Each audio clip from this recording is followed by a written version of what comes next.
ਅੱਜ ਦੇ ਸਮੇਂ ਜੀ ਇੱਟ ਚੱਕੀ ਤੋਂ ਏਜੰਟ ਨਿਕਲਦਾ ਜੀ। हाँ जी ਹਰ ਇੱਕ ਪਿੰਡਾਂ ਵਿੱਚ ਵੀ ਜ਼ਿਆਦਾਤਰ ਆਪਣੇ ਏਜੰਟ ਹੁਣ ਹੋਣ ਲੱਗ ਗਏ हाँ ਨਾ जी हाँ जी। ਵੀ ਇਹ ਸਿਸਟਮ ਕੀ ਦੌਰ तो पैकेज बंदा करेगा 15 लाख का 18 लाख का, एंड 10 लाख रुपए जब आपका वीज़ा आ गया, आपने जब 18 लाख रुपए दिए तो ਹੁਣ ਆਸਟ੍ਰੇਲੀਆ ਨੇ ਸਟ੍ਰਿਕਟਨੈਸ ਇੰਨੀ ਕਰ ਰੱਖੀ ਹੈ ਵੀ ਹੁਣ ਉਹਨਾਂ ਨੂੰ ਐਂ ਲੱਗਦਾ ਵੀ ਯਾਰ ਪੰਜਾਬੀਆਂ ਨੂੰ ਤਾਂ ਖਾਸ ਕਰਕੇ ਮੰਨ ਲਓ ਇਹ ਚੀਜ਼ ਲੱਗਦਾ हरियाणा पंजाब नहीं है। उत्तराखंड हिमाचल। हाँ जी ਇਹ ਇਹਨਾਂ ਨੂੰ ਕਿਉਂ ਬੈਨ ਮੂੰਗੀ ਕਰਕੇ ਵੀ ਪੰਜਾਬੀਆਂ ਤੇ ਜਾਂ ਹਰਿਆਣੇ ਵਾਲੇ ਤੇ ਆਪਣੇ ਤੇ ਲੱਗਦੇ ਕਿਉਂ ਜੀ ਉੱਧਰ ਲਈ।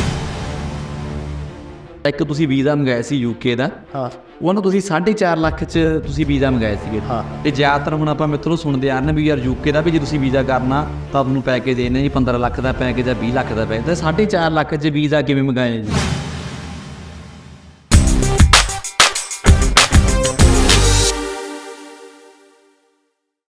ਹਾਂਜੀ ਸਤਿ ਸ਼੍ਰੀ ਅਕਾਲ ਮਿੱਤਰੋ, ਕੀ ਹਾਲ ਚਾਲ ਨੇ ਨਾ। ਸੋ ਜਿੱਥੇ ਗੱਲ ਬਾਹਰ ਦੀ ਆ ਜਾਂਦੀ ਉੱਥੇ ਆਪਣੀ ਹਰ ਇੱਕ ਸਟੂਡੈਂਟ ਦੇ ਬੜੇ ਵੱਖਰੇ ਜਿਹੜੇ ਕੁਐਸਚਨ ਆਉਂਦੇ ਹਰ ਇੱਕ ਕੰਟਰੀ ਨੂੰ ਲੈ ਕੇ ਨਾ। ਕੋਈ ਬੱਚਾ ਕੈਨੇਡਾ ਜਾਣਾ ਚਾਹੁੰਦਾ, ਕੋਈ ਬੱਚਾ ਆਸਟ੍ਰੇਲੀਆ ਜਾਣਾ ਚਾਹੁੰਦਾ, ਕੋਈ ਬੱਚਾ ਯੂਕੇ ਜਾਣਾ ਚਾਹੁੰਦਾ ਨਾ। ਹਰ ਇੱਕ ਅੱਜ ਦੇ ਸਮੇਂ ਬੱਚਾ ਸੁਪਨਾ ਬਣਾਇਆ ਪਿਆ ਕਿ ਅਸੀਂ ਬਾਹਰ ਜਾਈਏ ਅਤੇ ਆਪਣੀ ਕੰਟਰੀ 'ਚ ਜਿਹੜੇ ਸੁਪਨੇ ਸੋਚਦੇ ਹਾਂ ਉਹਨੂੰ ਅਸੀਂ ਪੂਰਾ ਕਰੀਏ ਨਾ। ਸੋ ਤੁਹਾਡੇ ਸੁਪਨਿਆਂ ਨੂੰ ਪੂਰਾ ਕਰਨ ਦੇ ਲਈ ਤੁਹਾਡੀ ਹਰ ਇੱਕ ਗੱਲ ਦਾ ਜਿਹੜਾ ਜਵਾਬ ਦੇਣ ਲਈ ਅਸੀਂ ਸਪੇਅਰ ਹੈਡ ਇੰਟਰਨੈਸ਼ਨਲ ਮੋਹਾਲੀ ਅਤੇ ਅਭਿਸ਼ੇਕ ਸਰ ਸਾਡੇ ਨਾਲ ਨੇ। ਗੱਲਬਾਤ ਕਰਦੇ ਹਾਂ, ਸਵਾਲ ਜਵਾਬ ਕਰਦੇ ਹਾਂ, ਠੀਕ ਹੈ ਜੀ। ਅਤੇ ਵੀਡੀਓ ਦੀ ਜਿਹੜੀ ਸ਼ੁਰੂਆਤ ਹੈ ਉਹ ਕਰਨ ਲੱਗਾਂਗੇ। ਸਰ ਪਹਿਲਾ ਸਵਾਲ ਮੇਰਾ ਤੁਹਾਨੂੰ ਇਹੀ ਹੈ ਜੀ, ਹੈ ਨਾ, ਕੈਨੇਡਾ ਨੂੰ ਲੈ ਕੇ ਬਹੁਤ ਵੱਡਾ ਹੁਣ ਮੁੱਦਾ ਬਣਾ ਰੱਖਿਆ ਕਿਉਂਕਿ GIC ਦੇ ਵਧਣ ਦੇ ਨਾਲ ਕੀ ਹੈ ਨਾ, ਹਰ ਇੱਕ ਪਰਿਵਾਰ ਵਿੱਚ ਇਹ ਹੋ ਗਿਆ ਵੀ ਯਾਰ ਪਹਿਲਾਂ ਅਸੀਂ ਤਾਂ 20 ਲੱਖ ਮਸਾ ਇਕੱਠਾ ਕਰਦੇ ਸੀ, ਹੈ ਨਾ, ਵੀ ਹੁਣ GIC ਡਬਲ ਹੋ ਗਈ, ਹੁਣ ਅਸੀਂ ਇੰਨੇ ਜਿਹੜਾ ਪੈਸੇ ਦਾ ਇੰਤਜ਼ਾਮ ਹੈ ਉਹ ਕਿੱਥੋਂ ਕਰਾਂਗੇ ਨਾ। ਇਹ GIC ਵਧਣ ਨਾਲ ਸਰ ਸਟੱਡੀ ਵੀਜ਼ੇ ਦੀ ਕੀ ਇਫੈਕਟ ਪਿਆ ਜੀ। सर देखो GIC बढ़ा दी है। पहली बात तो GIC पैसा वो है जो आपको वहीं पे आपका ही पैसा है, इनने खर्चा नहीं बढ़ाया, आपको पैसा वापस मिलेगा। बिल्कुल। हाँ, तो ज़्यादा फ़र्क नहीं पड़ा है। बेसिकली अगर किसी बच्चे को है कि मेरे को 18 लाख या 16 लाख में जाना है, तो गवर्नमेंट के ऐसे बहुत सारे कॉलेजेस हैं, जैसे CNA कॉलेज है जिसकी आपकी मुश्किल से 6 लाख रुपए फ़ीस है। तो आप अगर 12 लाख GIC भी होगी तो 6 लाख फ़ीस, 18 लाख बात वहीं पर ही आ जाती है।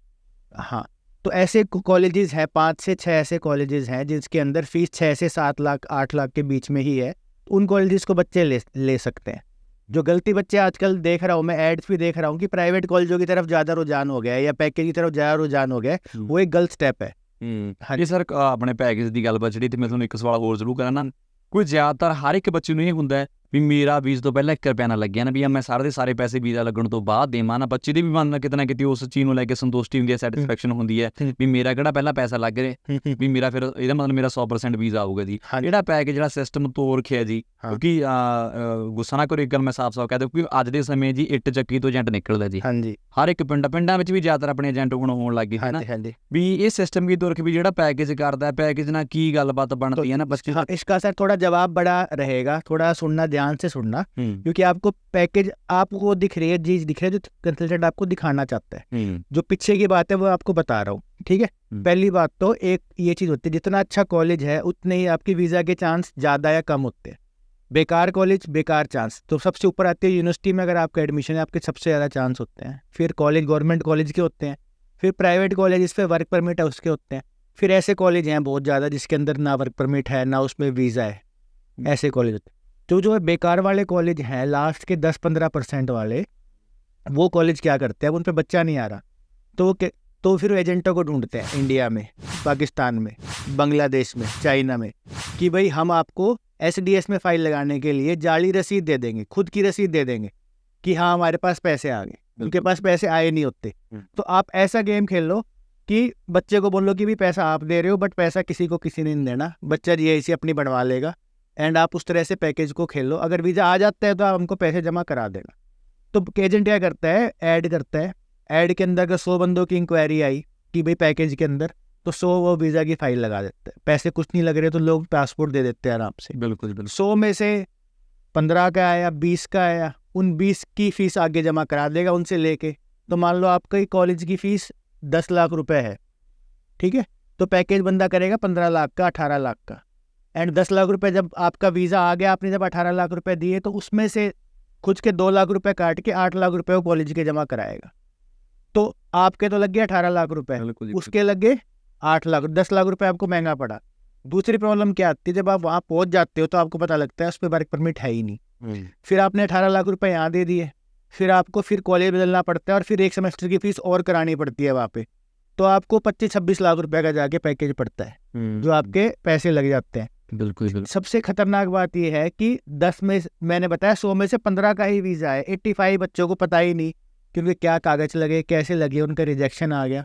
एंड वो इस बात से तो खुश हो गए थे कि नो वीज़ा नो लॉस, कि पैसा लगे, वीज़ा नहीं लगा तो साढ़े पैसे भी नहीं लगे, लेकिन जाने का चांस तो खत्म हो गया। ये तो गल पहले। हाँ, तो चांस बड़ा या पैसे, तो आप देखोगे कि आप पैसे देने को तैयार हो, अगर आपका चांस है तो चांस ज़्यादा बड़ा होता है, जाने का मौका ज़्यादा बड़ा होता है पैसे से। तो इस चीज़ का गेम चलता है सर पैकेज के अंदर। अगर मैं समझा पाया, पता नहीं समझा पाया, आप अपने शब्दों में बताना चाहो तो बता सकते हो। ਜ਼ਰੂਰ ਸਰ ਜ਼ਰੂਰ। हाँ जी। ਮੈਂ ਮਿੱਤਰੋ ਗੱਲ ਜ਼ਰੂਰ ਸ਼ੇਅਰ ਕਰਦਾ ਨਾ, ਕਿਉਂਕਿ ਹਰ ਇੱਕ ਸਟੂਡੈਂਟ ਨੂੰ ਇਹੀ ਹੁੰਦਾ ਹੈ ਵੀ ਬਈ ਮੈਂ ਪੈਕੇਜ ਕਰ ਲਾਂ, ਮੇਰਾ ਪਹਿਲਾਂ ਪੈਸਾ ਨਹੀਂ ਲੱਗੂ ਨਾ। ਸੋ ਇੱਥੇ ਤੁਸੀਂ ਗੁੰਮਰਾਹ ਨਾ ਹੋ, ਕਿਉਂਕਿ ਜਦੋਂ ਕੋਈ ਵੀ ਏਜੰਟ ਮਿੱਤਰੋ ਪੈਕੇਜ ਕਰਦਾ ਨਾ, ਉਹਦੇ ਵਿੱਚ ਉਹ ਸਾਰੀ ਵਾਲੀ ਗੱਲ ਉਹੀ ਆ ਜਾਂਦੀ ਵੀ ਕੀ ਪਤਾ ਵੀ ਉਸ ਕਾਲਜ ਦਾ ਵਰਕ ਪਰਮਿਟ ਨਾ ਹੋਵੇ, ਪ੍ਰਾਈਵੇਟ ਕਾਲਜ ਆ, ਤੁਸੀਂ ਉੱਥੇ ਆ, ਕੱਲ੍ਹ ਨੂੰ ਕੈਨੇਡਾ, ਆਸਟ੍ਰੇਲੀਆ, ਕਿਸੇ ਵੀ ਤੁਸੀਂ ਕੰਟਰੀ ਜਾ ਕੇ ਤੁਸੀਂ ਦੁੱਖ ਭੋਗੋ, ਉਹਨਾਂ ਨਾਲ ਬੈਟਰ ਇਹੀ ਹੈ ਵੀ ਤੁਸੀਂ ਚੰਗੀ ਆਪਸ਼ਨ ਜ਼ਰੂਰ ਟਰਾਈ ਕਰੋ। ਉਹ ਮਿੱਤਰੋ ਕਿਵੇਂ, ਕਿਉਂਕਿ ਜੇ ਤੁਸੀਂ ਸਟੈਪ ਬਾਏ ਸਟੈਪ ਕਰੋਗੇ ਤੁਹਾਨੂੰ ਸਹੀ ਆ ਹੀ ਗਵਰਨਮੈਂਟ ਕਾਲਜ ਮਿਲਣਗੇ। ਜੇ ਤੁਸੀਂ ਉਰੋਂ ਸੌਖੇ ਤਰੀਕੇ ਨਾਲ ਜਾਓਗੇ ਤਾਂ ਓਬਵੀਅਸਲੀ ਗੱਲ ਤੁਸੀਂ ਉੱਥੇ ਵੀ ਸੌਖੇ ਤਰੀਕੇ ਨਾਲ ਸਟੱਡੀ ਕਰਕੇ ਆਪਣਾ ਜਿਹੜਾ ਫਿਊਚਰ ਨੂੰ ब्राइट कर सकते हो। ठीक है जी। हाँ जी। तो इत्थे एक बात और मैं बताना चाहूँगा कि जैसे वही 100 बच्चे जो पैकेज में ले रहे थे, 100 लगा रहे थे और 15 का वीज़ा आ रहा था, अगर वही सीधे तरीके से जाए तो 85 का वीज़ा आ जाएगा। तो इतना बड़ा गैप है। दूसरी बात, कोई भी कंसल्टेंट आपसे पासपोर्ट फट रहा है, क्योंकि पैकेज जब करेगा तो पासपोर्ट लेगा आपसे, 3 चेक लेगा, वो एग्रीमेंट साइन करेगा कि अगर बीच में भी आपको लग रहा है, आपसे 10वीं 12वीं के डॉक्यूमेंट ले लेगा, बीच में भी आप कहते हो कि जी मैंने नहीं करना, तो वो कहेगा भाई मेरे तो खर्चा आया 10 लाख 5 लाख 3 लाख रुपए, वो दे, नहीं तो मैं चेक लगा रहा हूँ। ठीक है। तो कोई भी कंसल्टेंट आपसे कभी भी किसी भी टाइम चेक रखवा रहा है आपसे और पासपोर्ट रखवा रहा है, तो वो आपको कल को ब्लैकमेल करने का ही तरीका ढूंढ रहा है कि कल को आपको अगर बात पता लग जाती है तो वो भी एक बहुत बड़ा रेड सिग्नल है, वो भी एक बहुत खतरनाक बात है कि वो एजेंट आपके साथ ठगी ही करेगा कल। ਇਹਦਾ ਮਤਲਬ ਜਦੋਂ ਵੀ ਕੋਈ ਫਾਈਲ ਲੱਗਦੀ ਹੈ ਜੀ, ਚਾਹੇ ਕਿਸੇ ਵੀ ਕੰਟਰੀ ਦੀ ਹੋਵੇ, ਤਾਂ ਮਤਲਬ ਕਿਸੇ ਵੀ ਡਾਕੂਮੈਂਟ ਦੇਣ ਦੀ ਲੋੜ ਨਹੀਂ ਹੈਗੀ ਜੀ। बिल्कुल सारे ऑनलाइन करते हैं। ਡਾਕੂਮੈਂਟ ਫੜਦਾ ਵੀ ਹੈ, ਤੁਹਾਡੇ ਡਾਕੂਮੈਂਟ ਸਾਨੂੰ ਦੇ ਦਿਓ, 10th ਦਾ ਦੇ ਦਿਓ, प्लस 2 दे दो, पासपोर्ट ਸਾਨੂੰ सबमिट करा दो। वो इसलिए रख रहा है ताकि आप किसी और एजेंट पे ना जाओ, और कल को अगर आप मांगो वापस तो आपको कभी मेरा इतना खर्चा हो गया, मेरा खर्चा दे दे, तो अपने पक्के पैसे कर रहा है वो। हाँ जी। ਠੀਕ ਹੈ ਜੀ, ਠੀਕ ਹੈ ਜੀ। ਸੋ ਮਿੱਤਰੋ ਕੈਨੇਡਾ ਨੂੰ ਲੈ ਕੇ ਤੁਹਾਡੇ ਜਿੰਨੇ ਵੀ ਸਵਾਲ ਆ ਨਾ, ਤੁਹਾਡਾ ਹੋਪ ਕਰਦਾ ਤੁਹਾਨੂੰ ਸਾਰਿਆਂ ਦਾ ਜਿਹੜਾ ਜਵਾਬ ਮਿਲ ਗਿਆ ਹੋਊਗਾ। ਸੋ ਮਿੱਤਰੋ ਇਹ ਚੀਜ਼ਾਂ ਵਿੱਚ ਨਾ ਪਾਓ ਨਾ, ਕਿਉਂਕਿ ਹਰ ਇੱਕ ਨੂੰ ਹੁੰਦਾ ਵੀ ਅਸੀਂ ਪੈਕੇਜ ਕਰ ਲਈ ਵੀ ਸਾਡੇ ਰੁਪਈਏ ਬਚ ਜਾਣ। ਰੁਪਈਏ ਬਚਾਉਣ ਦੇ ਚੱਕਰ ਮਿੱਤਰੋ ਤੁਸੀਂ ਆਪਣੀ ਪ੍ਰੋਫਾਈਲ ਖਰਾਬ ਨਾ ਹੋ, ਕਿਉਂਕਿ ਜਦੋਂ ਇੱਕ ਵਾਰੀ ਪ੍ਰੋਫਾਈਲ ਖਰਾਬ ਹੋ ਗਈ ਤਾਂ ਦੁਬਾਰਾ ਉਹ ਗੱਲ ਨਹੀਂ ਬਣਦੀ। ਤਾਂ ਇਸ ਲਈ ਮੇਰੀ ਤੁਹਾਨੂੰ ਸਭ ਨੂੰ ਗੁਜ਼ਾਰਿਸ਼ ਹੈ, ਤੁਸੀਂ ਸਹੀ ਤਰੀਕੇ ਨਾਲ ਫਾਈਲ ਲਾਉਣਾ ਚਾਹੁੰਦੇ ਹੋ ਕਿਸੇ ਵੀ ਕੰਟਰੀ ਦੇ ਨਾ, ਤਾਂ ਮੇਰਾ ਭਰਾ ਬਣ ਕੇ ਜ਼ਰੂਰ ਸਪੇਅਰ ਹੈਡ ਇੰਟਰਨੈਸ਼ਨਲ ਵਿੱਚ ਕੰਟੈਕਟ ਕਰੋ, ਕਿਉਂਕਿ ਇਹਨਾਂ ਦੀ ਖਾਸ ਗੱਲ ਹੀ ਮਿੱਤਰੋ ਇਹ ਹੈ ਕਿ ਇਹ ਸਾਫ਼ ਸੁਥਰਾ ਜਿਹਾ ਕੰਮ ਕਰਦੇ ਨਾ, ਸਹੀ ਤਰੀਕੇ ਨਾਲ ਕੰਮ ਕਰਦੇ ਹੈਗੇ।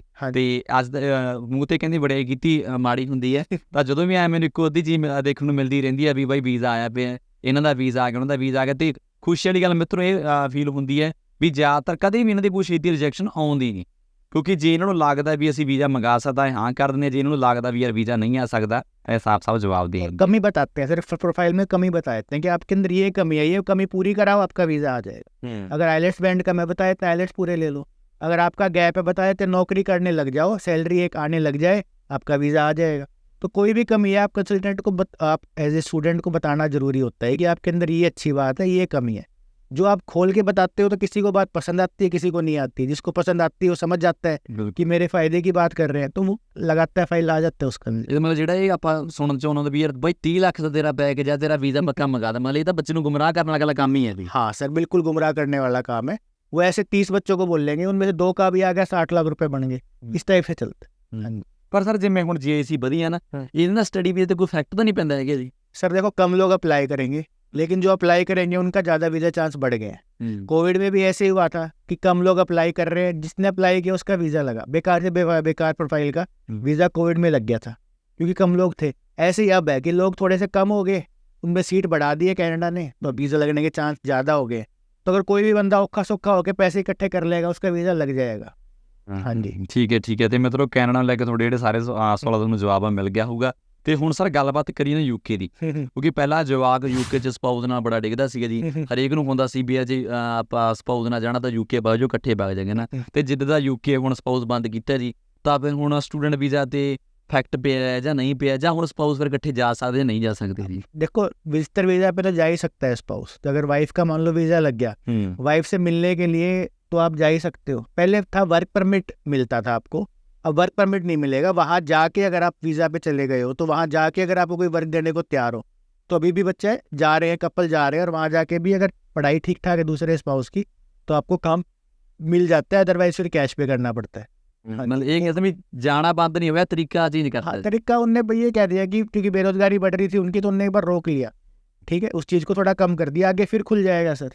हाँ जी, हाँ जी, ये चलता रहता है, यूके का बंद on off, Australia, UK, Canada थोड़ा चलता ही रहता। हाँ जी, ਇੱਕ ਸਾਰਾ ਨਾ ਆਸਟ੍ਰੇਲੀਆ ਨੂੰ ਲੈ ਕੇ ਜ਼ਰੂਰ ਗੱਲਬਾਤ ਕਰੀਏ, ਕਿਉਂਕਿ ਜਦੋਂ ਪਹਿਲ ਗੱਲ ਆਸਟ੍ਰੇਲੀਆ ਦੀ ਆਉਂਦੀ ਨਾ, ਤਾਂ ਪਹਿਲੇ ਜਵਾਕ ਦੇ ਮਨ 'ਚ ਇੱਕ ਸਵਾਲ ਆ ਜਾਂਦਾ ਵੀ ਯਾਰ ਮੇਰਾ ਤਾਂ ਗੈਪ ਜ਼ਿਆਦਾ ਹੈ ਜਾਂ ਮੇਰੀ ਰਿਫਿਊਜ਼ਲ ਆਈ ਵੀ ਮੇਰਾ ਤਾਂ ਵੀਜ਼ਾ ਲੱਗਣਾ ਹੀ नहीं। हाँ जी, तो ऑस्ट्रेलिया ने ना कई सारी चीज़ें बड़ी क्लियर कर दी है। एक कि पेरेंट्स का, दादा दादी को भी इनने, पहले दादा दादी चल जाते थे, अभी इनने ज़्यादा फोकस पेरेंट्स पे कर दिया है। पेरेंट्स की जब तक 10 लाख या उससे ज़्यादा सैलरी नहीं है, वीज़ा आपको देने के लिए, यूनिवर्सिटी जीटी क्लियर करने के लिए तैयार नहीं है। अच्छी यूनिवर्सिटीज़ की बात कर रहा हूँ, बेकार कॉलेज में तो पहले भी एडमिशन होते थे, आज भी एडमिशन हो रहे हैं, पर उनका वीज़ा सक्सेस रेट काफ़ी कम होता है।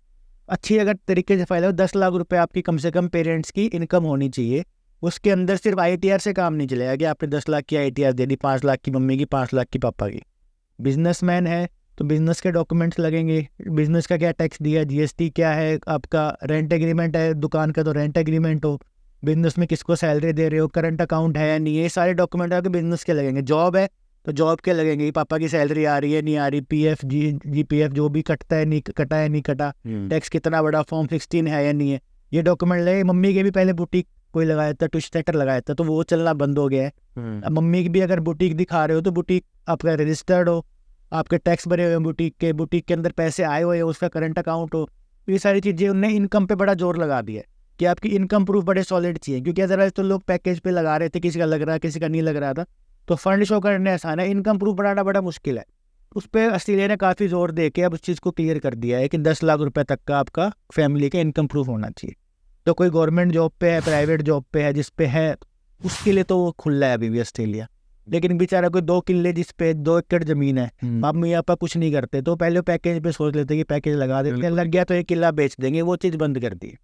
ਤੇ ਉਹੀ ਸਵਾਲ ਸੀ ਨਾ, ਪਤਾ ਸਰ ਕੀ ਹੁੰਦਾ ਜੀ, ਵੀ ਜਦੋਂ ਕਿਸੇ ਸਟੂਡੈਂਟ ਦੀ ਫਾਈਲ ਆ ਜਾਂਦੀ ਹੈ ਜੀ, ਤਾਂ ਸਟੂਡੈਂਟ ਦਾ ਮਨ ਚਲੋ ਗੈਪ ਜ਼ਿਆਦਾ ਜੀ, ਤਾਂ ਸਟੂਡੈਂਟ ਨੂੰ ਕੀ ਕਹਿੰਦਾ ਵੀ ਕੋਈ ਚੱਕਰ ਵਾਲੀ ਗੱਲ ਨਹੀਂ, ਵੀ ਤੇਰੇ ਤੇ ਆਪਾਂ ਡਿਗਰੀ ਬਣਾ ਕੇ ਤੈਨੂੰ ਆਸਟ੍ਰੇਲੀਆ ਪਹੁੰਚਦਾ ਕਰ ਦਾਂਗੇ ਨਾ ਜੀ। ਮਤਲਬ ਜਿਹੜੀਆਂ ਉਹ ਚੀਜ਼ਾਂ ਪਹਿਲਾਂ ਹੁੰਦੇ ਸੀ ਹੁਣ ਉਹ ਚੀਜ਼ਾਂ ਬੰਦ ਨੇ ਫਿਲਹਾਲ। हाँ जी, हाँ जी, और डिग्री वाला काम तो सर ऑस्ट्रेलिया में पहले भी बंद था, तो बहुत सारी यूनिवर्सिटीज़ बैन थी, एक आधी चल रही थी, तो वो अब और टफ हो गया है। यूनिवर्सिटियों को भी अब ईमेल जाएगी एम्बेसी से, यूनिवर्सिटी से, कैनेडियन यूनिवर्सिटी से पक्का करने के लिए, तो वेरिफिकेशन बहुत ज़्यादा बढ़ा दी है। फंड्स की वेरिफिकेशन बहुत ज़्यादा हाई लेवल की कर दी है, लोन की भी बहुत ज़्यादा हाई कर दी है। तो इनने एक पैरामीटर बढ़ा दिया है, जो इस पैरामीटर में आएगा उसके लिए बड़ा आसान होएगा वीज़ा लेना, एंड जो उससे नीचे है उसके लिए बड़ा मुश्किल हो जाएगा वीज़ा लेना। तो अब जो पैकेज वाले ऐड चलती थी ऑस्ट्रेलिया की, लगभग सारी बंद हो जाएगी। मतलब अब तो वो रह जाएगा जिसने ब्याज पे पैसे खाने, वो कहेगा जी हाँ जी मैं लगा दूंगा आपका वीज़ा, इतने फंड शो करने, इतना ब्याज दे दो। वो ब्याज वाले बंदे अभी भी ऐड करेंगे, जिन्हें 1 लाख 1.5 लाख हर फाइल से कमा लेना है, वीज़ा लगे ना लगे वो चलेगी। बाकी जेन्युइन जिनका वीज़ा लगता है वो चीज़, मतलब पहले तो वीज़ा लग जाता थोड़ा बहुत, फिर भी वो और भी कम हो जाएगा। ਤੇ ਇੱਕ ਗੱਲ ਹੈ ਨਾ ਸਰ, ਵੀ ਆਸਟ੍ਰੇਲੀਆ ਦੇਖਿਆ ਵੀ ਹੈ ਨਾ, ਵੀ ਚਲੋ ਜ਼ਿਆਦਾਤਰ ਗੱਲਬਾਤ ਕਿ ਜਦੋਂ ਆਸਟ੍ਰੇਲੀਆ ਦੀ ਗੱਲ ਆ ਜਾਂਦੀ ਆ ਤਾਂ ਪੰਜਾਬੀਆਂ ਦਾ ਜ਼ਿਆਦਾਤਰ ਹੋਣ ਦਾ ਸੁਪਨਾ ਇਹੀ ਬਣਿਆ ਪਿਆ ਵੀ ਅਸੀਂ ਆਸਟ੍ਰੇਲੀਆ ਵਗ ਜਾਈਏ, ਕਿਸੇ ਤਰੀਕੇ ਨਾਲ ਵੀ ਵਗ ਜਾਈਏ ਨਾ। ਬਟ ਹੁੰਦਾ ਕਿ ਵੀ ਕਿਤੇ ਨਾ ਕਿਤੇ ਹੁਣ ਆਸਟ੍ਰੇਲੀਆ ਨੇ ਸਟ੍ਰਿਕਟਨੈਸ ਇੰਨੀ ਕਰ ਰੱਖੀ ਹੈ ਵੀ ਹੁਣ ਉਹਨਾਂ ਨੂੰ ਐਂ ਲੱਗਦਾ ਵੀ ਯਾਰ ਪੰਜਾਬੀਆਂ ਨੂੰ ਤਾਂ ਖਾਸ ਕਰਕੇ ਮੰਨ ਲਓ ਇਹ ਚੀਜ਼ हरियाणा, पंजाब, ਨਹੀਂ ਹੈਗੀ। उत्तराखंड, हिमाचल, हाँ जी, ਇਹ ਇਹਨਾਂ ਨੂੰ ਕਿਉਂ ਬੈਨ, ਮਤਲਬ ਬੈਨ ਮੌਂਗੀ ਕਰਕੇ ਵੀ ਪੰਜਾਬੀਆਂ ਤੇ ਜਾਂ ਹਰਿਆਣੇ ਵਾਲੇ ਤੇ ਆਪਣੇ ਤੇ ਲੱਗਦੇ ਕਿਉਂ ਜੀ ਉਧਰਲੇ ਦੀ। सर जो पढ़ने जा रहा है ना वहाँ जाके पढ़ता नहीं बच्चा, वो वहाँ जाके कोर्स ड्रॉप कर देगा, कोई ना कोई जुगाड़ ढूंढेगा जिसमें उसको पढ़ना ना पड़े, उसके पैसे ना लगे। तो जो पहले बोल के जाता है कि मैंने ये काम करना है, तो ये हरियाणा, पंजाब, हिमाचल, ये बच्चे वो काम करते नहीं है। इस वजह से उनको फिर वो बैन कर रहे हैं कि ये बच्चे हमको नहीं चाहिए। वहाँ जाके लड़ाई ये ज़्यादा कर रहे हैं, नशा ये ज़्यादा कर रहे हैं, चोरी ये ज़्यादा कर रहे हैं, गुंडागर्दी ये ज़्यादा कर रहे हैं, ठीक है। तो इस चीज़ को कम करना चाह रहे हैं, एंड इस वजह से तो हैदराबाद का बच्चा है, वो जो पढ़ने जा रहा है वो पढ़ेगा, पहली बात तो पढ़ेगा तो अच्छे मार्क्स भी लेगा और अच्छी जॉब भी ले लेगा। हैदराबाद के साइड के बच्चे की खास बात है, बेंगलोर साइड के बच्चे की एक खास बात है, चेन्नई साइड के बच्चे की एक खास बात है। तो चाह रहे हैं कि ये लोग आए अगर आए तो, और अपने साइड के बच्चों की सर सबको पता ही है क्या खास बात है, इस वजह से हम कम करना चाह रहे हैं। फिर भी पढ़े लिखों का है वीज़ा। ਹਾਂ ਵੀ ਉੱਥੇ ਗੱਲ ਸਰ ਫਿਰ ਆ ਜਾਂਦੀ ਵੀ ਜਿਹੜਾ ਜਵਾਕ ਇਹ ਸੋਚ ਕੇ ਚੱਲਿਆ ਵੀ ਬਈ ਮੈਂ ਪੜ੍ਹਾਈ ਦੇ ਲਈ ਜਾ ਰਿਹਾ ਤਾਂ ਉਹਨੂੰ ਉਹ ਚੀਜ਼ ਦਿਖਾਉਣੀ ਪਊ ਵੀ ਹਾਂ ਮੈਂ ਜੇ ਸਟੱਡੀ ਲਈ ਤਾਂ ਮੈਨੂੰ ਸਟੱਡੀ ਕਰਨੀ ਪਊ ਜੀ। ਕੋਈ ਜ਼ਿਆਦਾਤਰ ਆਪਣੇ ਬੱਚਿਆਂ ਦਾ ਕੀ ਹੁੰਦਾ ਵੀ ਜਾਂਦੇ ਸਟੱਡੀ ਤੌਰ ਤੇ ਵੀ ਜਿਹੜੇ ਮਰਜ਼ੀ ਕਾਲਜ ਭੇਜਦੇ ਸਾਨੂੰ ਤਾਂ ਚੱਕਰੀ ਕੋਈ ਨਹੀਂ, ਸਾਨੂੰ ਆਸਟ੍ਰੇਲੀਆ ਪਹੁੰਚਦਾ ਕਰਦੇ। ਹਾਂਜੀ ਹਾਂਜੀ, ਉਹ ਚੀਜ਼ ਬੰਦ ਹੋ ਜਾਏਗੀ। ਹਾਂ ਤੇ ਉਹਦੇ ਕਰਕੇ ਮਤਲਬ ਇਹ ਚੀਜ਼ ਹੋਈ ਹੈ ਜੀ, ਬੰਦ ਹੋ ਗਈ ਹੈ। मतलब ਜਿਹੜੀ ਜਿਹਨਾਂ ਦੀ ਸਹੀ प्रोफाइल ਹੁੰਦਾ ਵੀਜ਼ਾ ਹੁਣ भी ਆਊਗਾ जी, आएगा, आराम से आएगा, बल्कि सही प्रोफाइल वालों के लिए अच्छा है। पहले गधे घोड़े एक साथ थे, अब उनने अलग कर दिए कि अब घोड़ों को वीज़ा देंगे, ठीक है, बाकी को किसी को नहीं देंगे, इस टाइप। तो घोड़ों के लिए आसान हो गया अब, क्योंकि बाकी चीज़ें लाइन से हट गई हैं। हाँ जी। ਤੇ ਹੋਰ ਕੋਈ ਚੀਜ਼ ਸਰ ਤੁਹਾਡੇ ਮਨ 'ਚ ਹੋਵੇ ਵੀ ਬੱਚਿਆਂ ਨੂੰ ਲੈ ਕੇ, ਜਿਵੇਂ ਆਪਾਂ ਗੱਲਬਾਤ ਦੇਖੀ ਨਾ, ਜਦੋਂ ਬੱਚੇ ਦੀ ਰਿਫਿਊਜ਼ਲ ਆ ਜਾਂਦੀ ਹੈ ਜੀ, ਹਾਂ ਤਾਂ ਬੱਚੇ ਨੂੰ ਬੜਾ ਐਂ ਲੱਗਦਾ ਵੀ ਯਾਰ ਹੁਣ ਤਾਂ ਨਹੀਂ ਮੇਰਾ ਫਾਹ ਪੈਣਾ ਨਾ, ਵੀ ਹੁਣ ਤਾਂ ਹੱਥ ਖੜੇ ਹੈ ਜੀ, हाँ जी। ਹਨਾ। ਤਾਂ ਇਹ ਕੀ ਚੀਜ਼ ਹੈ ਵੀ ਜਦੋਂ ਰਿਫਿਊਜ਼ਲ ਆ ਜਾਂਦੀ ਹੈ ਤਾਂ ਬੱਚੇ ਦਾ ਦੁਬਾਰਾ ਅਪਲਾਈ ਹੋ ਸਕਦਾ ਆਸਟ੍ਰੇਲੀਆ ਦਾ? ਹੁੰਦੇ ਹੀ ਨਹੀਂ ਹੈਗੇ ਜੀ। देखो ऑस्ट्रेलिया का अप्लाई हो सकता है, रूल कोई भी नहीं है, रूल नहीं है गवर्नमेंट का कि आप दोबारा अप्लाई नहीं कर सकते, लेकिन बात ये होती है कि जीटीई चाहिए होती है आपको, मतलब यूनिवर्सिटी से कॉलेज से आपको अप्रूवल चाहिए होती है। वो अप्रूवल नहीं आती है अब कम से कम, ठीक है, आपकी 1 साल तक अप्रूवल देने में यूनिवर्सिटी हिचकिचाती है, या 1 साल बाद भी नहीं देती, तो वो चीज़ बड़ी मुश्किल हो जाती है। इस वजह से दोबारा फाइल लगनी मुश्किल हो जाती है। लेकिन यूके में दोबारा फाइल लग जाती है, कनाडा में दोबारा फाइल लग जाती है, एंड ऑफर लेटर भी दोबारा आ जाता है, आप यूनिवर्सिटी भी चेंज कर सकते हो। पर ऑस्ट्रेलिया का मुश्किल हो जाता है, 12वीं के बाद आ गया खासकर, तो आप वेट करो, बैचलर कर लो अगर ऑस्ट्रेलिया ही जाना है, और बैचलर करके फिर वीज़ा लग जाएगा। या फिर अगर ऑस्ट्रेलिया का रिजेक्शन है, धक्का ना करो, कनाडा चले जाओ, कनाडा से आपका विजिटर वीज़ा लग जाएगा ऑस्ट्रेलिया का। तो विजिटर कोई भी एक कंट्री में आप जा रहे हो, जो 5 कंट्री है, New Zealand, UK, Australia, USA, Canada, किसी एक का भी आपका वीज़ा लग जाता है, कोई भी, तो दूसरी कंट्री का वीज़ा लगना बड़ा आसान हो जाता है। ਠੀਕ ਹੈ ਜੀ, ਠੀਕ ਹੈ। ਤੇ ਯਾਰ ਸਰ ਇੱਕ ਮੈਂ ਤੁਹਾਡੇ ਵੀਜ਼ੇ ਦੀ ਗੱਲ ਕਰੂੰਗਾ ਜੀ। ਜਦੋਂ ਆਪਾਂ ਪਿਛਲੀ ਵਾਰ ਮਿਲੇ ਸੀ ਨਾ, ਤਾਂ ਇੱਕ ਤੁਸੀਂ ਵੀਜ਼ਾ ਮੰਗਾਇਆ ਸੀ ਯੂਕੇ ਦਾ, ਹਾਂ, ਉਹ ਨਾ ਤੁਸੀਂ 4.5 ਲੱਖ 'ਚ ਤੁਸੀਂ ਵੀਜ਼ਾ ਮੰਗਾਇਆ ਸੀਗੇ। ਹਾਂ। ਤੇ ਜ਼ਿਆਦਾਤਰ ਹੁਣ ਆਪਾਂ ਮਿੱਤਰੋ ਸੁਣਦੇ ਆ ਰਹੇ ਵੀ ਯਾਰ ਯੂਕੇ ਦਾ ਵੀ ਜੇ ਤੁਸੀਂ ਵੀਜ਼ਾ ਕਰਨਾ ਤਾਂ ਤੁਹਾਨੂੰ ਪੈਕੇਜ ਦੇਣੇ ਜੀ 15 ਲੱਖ ਦਾ ਪੈਕੇਜ ਆ, 20 ਲੱਖ ਦਾ ਪੈਕੇਜ, ਤਾਂ 4.5 ਲੱਖ 'ਚ ਵੀਜ਼ਾ ਕਿਵੇਂ ਮੰਗਾਏ ਜੀ? सर देखो पैकेज में क्या होता है, यूके के अंदर होता है कि अगर आपका यूनिवर्सिटी से अप्रूवल आ जाता है, ठीक है, कैश लेटर बोलते हैं उसको, तो आपका लगभग 99% वीज़ा लग जाता है। वो बस फंड चेक करते हैं, और उसके बाद तो कुछ कंसल्टेंट क्या करते हैं कि आपका ऐसी जगह अप्लाई करते हैं जिनकी फ़ीस कम हो एंड जहाँ से कैश आराम से आ जाए, ठीक है। वो बेकार रेगिस्तान में वो जगह है, बर्फीले रेगिस्तान में, या मतलब छोटे शहर में वो जगह है जहाँ पे कोई भी जाना नहीं चाहता, वहाँ सस्ती सी यूनिवर्सिटी के अंदर, सस्ते कॉलेज के अंदर आपका अप्लाई कर दिया, थोड़े से 2-3 लाख रुपए में आपका, उसके 2-3 लाख रुपए लगे और आपका कैश मंगा दिया। कैश के बाद फिर वही 18 लाख 20 लाख की आपसे पैकेज कर लिया। 18 लाख रुपए जब आपका वीज़ा आ गया तो आपसे 18 लाख रुपए दिए, एंड उसके 3-4 लाख रुपए ही लगते हैं, ठीक है, वो आगे भर दिए। बाकी आप वहाँ जाके पता लगता है कि अगले सेमेस्टर की फ़ीस बची हुई है आपकी, एंड जो चीज़ आपको 4 या 5 लाख 6 लाख आपके पहले लगने थे, वो आप उस चीज़ के 18 लाख रुपए दे के बैठे हो। दूसरी बात, आप बेकार जगह जा रहे हो पढ़ने के लिए, जहाँ आप लंदन जा सकते थे, बर्मिंघम जा सकते थे, और अच्छी जगह जा सकते थे, वहाँ ना जाके आप कोई बेकार जगह जा रहे हो, तो वो बड़े ही बच्चा स्ट्रगल करता है। तो 4 लाख में कैसे आया था कि आपने उनको जो उनकी जेन्युइन फीस लग रही थी ना, वही बताई थी कि आपकी एम्बेसी फी लाख रुपए ये लग रही है, आपकी ये चीज़ इतनी लग रही है, आपकी ये चीज़ इतनी लग रही है। बच्चे ने अपने कार्ड से पेमेंट करी, 4 लाख में उनका वीज़ा आ गया, अगले सेमेस्टर की फीस वहाँ जाके वो भर देंगे। इस टाइप से हम स्टेप बाय स्टेप चले थे। हाँ जी। तो उसमें यही है कि बच्चे भी सही जगह जा पाए यूनिवर्सिटी में, और उसका जहाँ चाह रहा था वहाँ जा पाए, उसको कोर्स का भी ज्ञान था, सारी चीज़ें उसको पता थी, उसके पैसे भी कम लगे। तो ये चीज़ सही चीज़ है, ਮੇਰੇ ਕੋਲ ਸਾਰੇ ਕੰਸਲਟੈਂਟ को ऐसे ही करना चाहिए। ਬਿਲਕੁਲ ਬਿਲਕੁਲ। ਸੋ ਮਿੱਤਰੋ ਮੈਂ ਵੀ ਤੁਹਾਨੂੰ ਜ਼ਰੂਰ ਸ਼ੇਅਰ ਕਰਦਾ ਨਾ।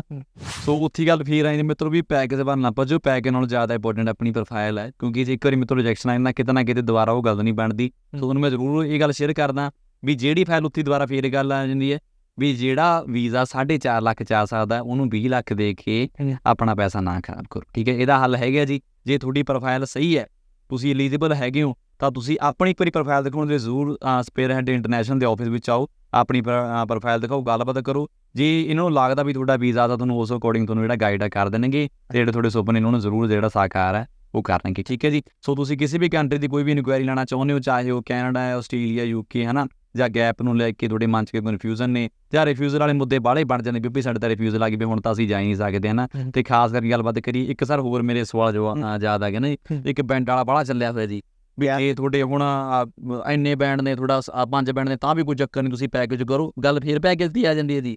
पर ज़्यादा बैंड यार तो की हालत, या तो बैंड में तुक्का मारेंगे 5 बैंड में, या फिर वो आपके आइलेट्स के कंप्यूटर पे बदल देंगे, 5.5 का 6 कर देंगे, या 5 का 7 कर देंगे, एंड फाइल लगा देंगे, ठीक है। इस तरह से वो डॉक्यूमेंट आपके जाली बनाएंगे।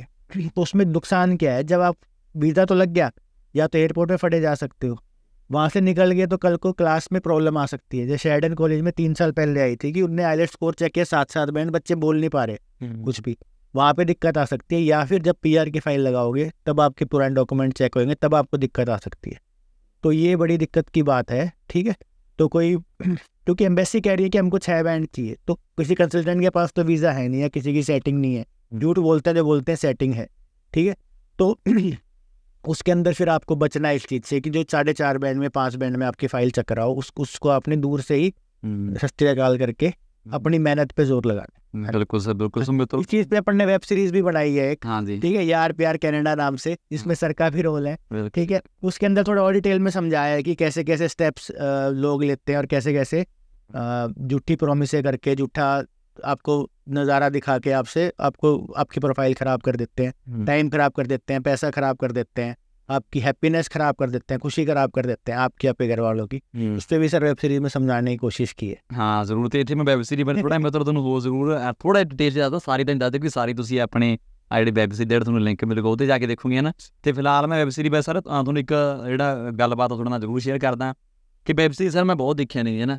ਚਲੋ ਇਸ ਫੀਲਡ 'ਤੇ ਅਸੀਂ ਜੁੜੇ ਹੋਏ ਅਸੀਂ ਕੰਮ ਵੀ ਜ਼ਰੂਰ ਕਰਦੇ ਹਾਂ, ਪਰ ਆਪਣੀ ਜਿਹੜਾ ਵੈਬ ਸੀਰੀ ਦਾ ਜਿਹੜਾ ਮੇਨ ਮੋਟਿਵ ਹੈ ਨਾ ਉਹ ਉੱਧਰ ਨੂੰ ਲੈ ਕੇ ਵੀ ਉਹੀ ਗੱਲ ਫਿਰ ਉੱਥੇ ਆ ਗਈ ਵੀ ਤੁਸੀਂ ਸੱਚਾਈ ਜੀ ਦਿਖਾਤੀ ਵੀ ਯਾਰ ਹਾਂ ਵੀ ਕੋਈ ਬੱਚਾ ਹੈ ਨਾ ਵੀ ਉਹਦੇ ਬੈਂਡ ਨਹੀਂ ਆਉਂਦੇ, ਉਹ ਜਦੋਂ ਬੈਂਡ ਨਹੀਂ ਆਉਂਦੇ ਚਲੋ ਬਾਰ-ਬਾਰ ਲਾ ਲਓ ਵੀ ਉਸ ਲੈਵਲ ਦੇ ਬੱਚੇ ਤੋਂ ਕਈ ਵਾਰੀ ਮਿਹਨਤ ਵੀ ਨਹੀਂ ਹੁੰਦੀ ਜਾਂ ਬੱਚਾ ਚਲੋ ਡਿਪਰੈਸ਼ਨ 'ਚ ਵਗ ਜਾਂਦਾ, ਉਹਦਾ ਨਹੀਂ ਦਿਮਾਗ ਉਸ ਕੰਮ ਕਰਦਾ ਜੀ ਨਾ। ਤਾਂ ਕੀ ਹੈ ਵੀ ਉਹਦੇ 'ਚ ਇਹੀ ਦਿਖਾਇਆ ਜੀ ਆਪਾਂ ਨੇ ਵੀ ਕਿੱਥੋਂ ਗੱਲ ਚੱਲੀ ਤੇ ਕਰਦੇ ਕਰਾਉਂਦੇ ਬੱਚਾ ਉਹ ਗੁੰਮਰਾਹ ਹੋ ਕੇ ਤੇ ਦੁਬਾਰਾ ਉਹ ਰਿਜੈਕਸ਼ਨ ਲੈ ਲੈਂਦਾ ਜੀ ਹੈ ਨਾ। ਤਾਂ ਇਹ ਕਨਸੈਪਟ ਕਿ ਮੈਂ ਸੋਚਿਆ ਵੀ ਮੈਂ ਇਸ ਚੀਜ਼ ਤੇ ਅਸੀਂ ਵੈਬ ਸੀਰੀ ਬਣਾਈਏ। ਤੇ सर देखो साफ सुथरी बात, सच्ची बात ना बोरिंग बात होती है। अभी भी किसी को ये बोरिंग लग रहा होगा इंटरव्यू, तो और चुपड़ी बात, झूठी बात, थोड़ी मसालेदार बात होती है। तो ये ज़रूरी था बताना कि आप सही बच्चे के लिए सही क्या है, उसको जो जिस तरीके से बच्चे को समझ में आता है उस तरीके से उसको समझाने की कोशिश की है। तो इसके पीछे कॉन्सेप्ट यही था कि पेरेंट्स को बच्चों को थोड़ा थोड़ा समझ में आए कि हम कहाँ गलती कर देते हैं, क्या चीज़ होती है, क्या चीज़ दिखाई जाती है, एंड फिर लास्ट में क्या रिजल्ट आता है। तो वेब सीरीज में ही वो रिजल्ट आके बच्चा समझ जाए ना कि खुद के साथ जब उसको समझ में आए। हाँ जी, तो इस वजह से बनाई है। ਬਿਲਕੁਲ ਬਿਲਕੁਲ ਜੀ ਬਿਲਕੁਲ। ਤੇ ਇਹ ਗੱਲ ਮੈਨੂੰ ਲਾਸਟ ਸਰ ਦੀ ਬੜੀ ਵਧੀਆ ਲੱਗੀ ਕਿ ਸੱਚ ਸਹੀ ਗੱਲ ਹੈ ਮਿੱਤਰੋ ਕੌੜਾ ਹੁੰਦਾ ਹੈ ਨਾ। ਜੇ ਹੁਣ ਤੁਹਾਨੂੰ ਅਸੀਂ ਕਹਿੰਦੇ ਵੀ ਆਹ ਚੱਕੋ ਜੀ ਆਹ ਪੈਕੇਜ ਲਿਆ ਤਾਂ ਤੁਹਾਨੂੰ ਜੀ ਆਹ ਪੈਕੇਜ ਤੇ ਲਾਓ ਫਾਈਲ ਤੁਹਾਡਾ ਵੀ ਵੀਜ਼ਾ ਪੱਕਿਆ ਜੀ, ਫਿਰ ਤੁਸੀਂ ਵੀ ਸ਼ਾਇਦ ਖੁਸ਼ ਹੋ ਜਾਂਦੇ ਜਿਹੜੇ ਦੇਖਦੇ ਹੋ ਵੀਡੀਓ ਹੈ ਨਾ ਜੀ। ਬਟ ਉਹੀ ਗੱਲ ਹੈ ਮਿੱਤਰੋ, ਸਹੀ ਤਰੀਕੇ ਨਾਲ ਫਾਈਲ ਲਾਓ, ਸਹੀ ਤਰੀਕੇ ਨਾਲ ਆਪਣਾ ਬਾਹਰ ਜਾਓ ਤਾਂ ਕਿ ਤੁਹਾਨੂੰ ਨਾ ਅੱਜ ਦਿੱਕਤ ਆਵੇ ਨਾ ਤੁਹਾਨੂੰ ਕੱਲ੍ਹ ਦਿੱਕਤ ਆਵੇ। ਸੋ ਬਾਕੀ ਜਾਣਕਾਰੀ ਦੇ ਤੁਸੀਂ ਅੱਜ ਹੀ ਸਪੇਅਰਹੈੱਡ ਇੰਟਰਨੈਸ਼ਨਲ ਦੇ ਆਫਿਸ ਵਿੱਚ ਵਿਜ਼ਿਟ ਕਰੋ ਜਾਂ ਸਾਹਮਣੇ ਦਿੱਤੇ ਨੰਬਰਾਂ 'ਤੇ ਕੰਟੈਕਟ ਕਰੋ। ਬਹੁਤ ਬਹੁਤ ਸ਼ੁਕਰੀਆ, ਥੈਂਕ ਯੂ ਸੋ ਮਚ।